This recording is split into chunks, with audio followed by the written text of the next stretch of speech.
Ауыз ашардағы ең күшті дұғалар.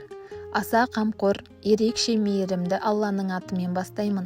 Құрметті оқырмандар, Рамазан айы дұға қабыл болатын, жүрек жұмсаратын, Аллаға ең жақын болатын ай.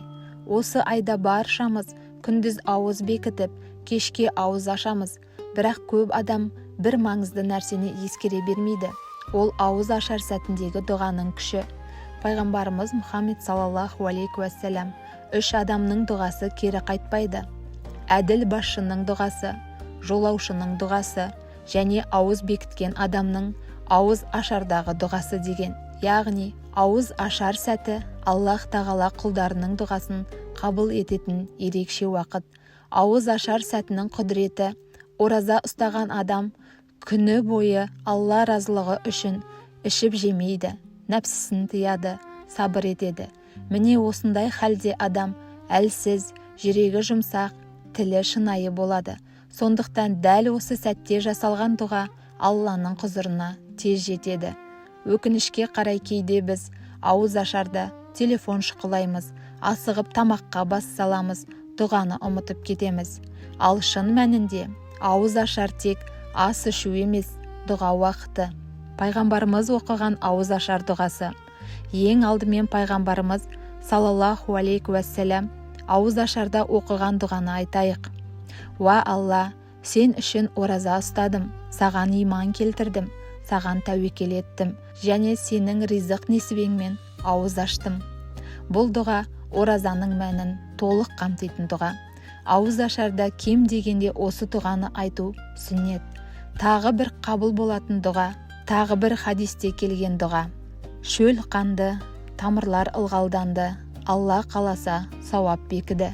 Бұл дұға оразаның аяқталғанын, сабырдың нәтижесін білдіреді. Ауыз ашарда өз тіліңмен дұға жасау. Ең маңыздысы ауыз ашарда тек арабша ғана емес, өз тіліңмен жүрегіңнен шыққан дұға жасауға болады. Мысалы, я Алла, мені тура жолдан айырма, балаларыма иман, денсаулық бер, отбасыма береке бер, қарыздан, қиындықтан құтқара көр.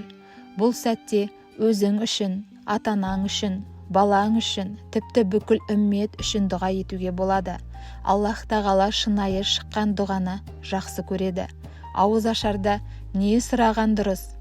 Ғалымдар ауыз ашарда әсіресе мына нәрселерді сұрауға кеңес береді. Иманның күшеюін, күнәлардың кешірілуін, жүректің тыныштығын, дұрыстап тәубе етуді, ақыреттің жақсылығын. Себебі Рамазан тек дүние сұрайтын ай емес, ақыретке дайындалатын ай. Маңызды ескерту: ауыз ашарда дұға қабыл болады екен деп тек сол 1 минутпен шектеліп қалмау керек. Бірақ дәл сол сәтті жіберіп алмау үлкен мүмкіндік.